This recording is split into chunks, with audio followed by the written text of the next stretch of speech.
ഇരിട്ടി സാക് അക്കാദമിയിൽ 6 ദിവസങ്ങളിലായി സംഘടിപ്പിക്കുന്ന സാക് ഫെസ്റ്റിൽ 5ാം ദിനമായ വ്യാഴാഴ്ച അത്ലറ്റിക്സ് ഡേ വള്ളിയാട് വയലിൽ സംഘടിപ്പിച്ചു. ഇരിട്ടി നഗരസഭാ ward councillor P Raghu javelin എറിഞ്ഞുകൊണ്ട് ഉദ്ഘാടനം ചെയ്തു. സാക് മാനേജിംഗ് ഡയറക്ടർ കെ.ടി. അബ്ദുള്ള അധ്യക്ഷത വഹിച്ചു. അഡ്മിനിസ്ട്രേറ്റർ നിഷ പ്രജിത്ത് സ്വാഗതം പറഞ്ഞ ചടങ്ങിന് അധ്യാപകനായ ബിജു കുര്യൻ നന്ദി പറഞ്ഞു. മറ്റധ്യാപകരായ ആന്റണി ഫ്രാൻസിസ്, എബിൻ സെബാസ്റ്റ്യൻ, ശിവേഷ് ശശി, ശ്രീജ ഉദയകുമാർ, ലീന സുമേഷ്, ദിൽന, ഫർസാന, സിയാദ് എന്നിവർ നേതൃത്വം നൽകി.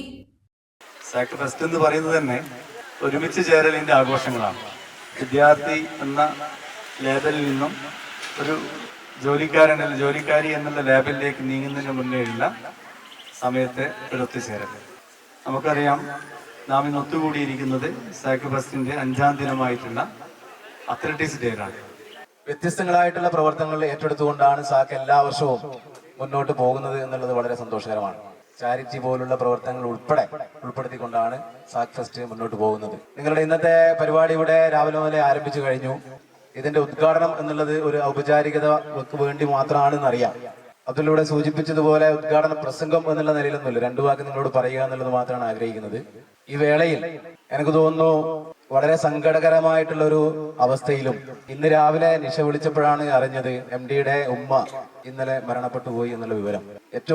ഒരു ജീവിതത്തിൽ ഏറ്റവും സങ്കടകരമായ ഒരു അവസ്ഥയിൽ കടന്നു പോകുമ്പോഴും നിങ്ങളോടൊപ്പം ചേർന്ന് നിൽക്കാൻ, നിങ്ങൾ ഈ തുടങ്ങിവെച്ച കാര്യം പൂർത്തീകരിക്കാൻ നിങ്ങളോടൊപ്പം നിൽക്കുന്ന ഈ MDയുടെ ഈ സന്നദ്ധതയ്ക്കും അല്ലെങ്കിൽ ഈ ഒരു മനസ്സിനും എത്രത്തോളം നിങ്ങൾ നന്ദി പറഞ്ഞാൽ മതിയാവും, അല്ലെങ്കിൽ എത്രത്തോളം നിങ്ങൾ അതിന് തിരിച്ചു കൊടുത്താൽ മതിയാവും എന്ന് പറയാൻ എനിക്കറിയില്ല. കാരണം ഈ ഒരു വേദനയിലും നിങ്ങൾ ഈ പ്രവർത്തനങ്ങൾ പൂർത്തീകരിക്കണമെന്ന് ആഗ്രഹിക്കുന്ന ഒരാളാണ് നിങ്ങളുടെ MD.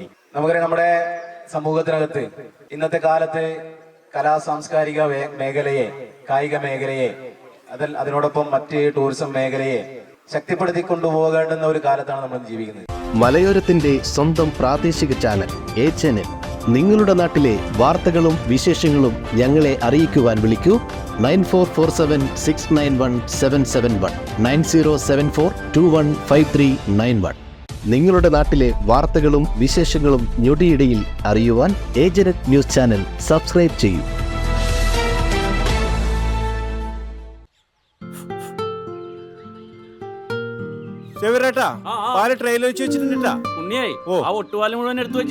അതെന്ത് ചോദ്യാന്ന്?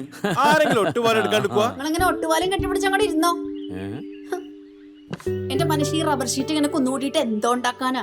എന്നെ എന്തായാലും മതി, എന്റെ ഷീറ്റിനെ കളിച്ച് എന്റെ കയ്യിൽ നിന്ന് മേടിക്കുന്നേ. അത് കറക്റ്റ്. ഉള്ള സമയത്ത് ഇതൊക്കെ ഒന്ന് തൂക്കി വിട്ടിട്ട് കാശൊന്നും കൊണ്ടെത്താ മനുഷ്യ. MS ഗോൾഡ് പോയി കുറച്ച് സ്വർണം വാങ്ങട്ടെ. അത് യോറിന് എന്ത്? ഇതിന്റെയൊക്കെ വില എപ്പോഴാ കുത്തിനെ വീഴുന്ന ആർക്കും അറിയാം മനുഷ്യ. സിസിലി ആ പറഞ്ഞത് നേരാണ്. റബ്ബർ ഷീറ്റിന്റെ വില സ്ഥായിയല്ല, എപ്പോ വേണമെങ്കിലും താഴേക്ക് പോകാം.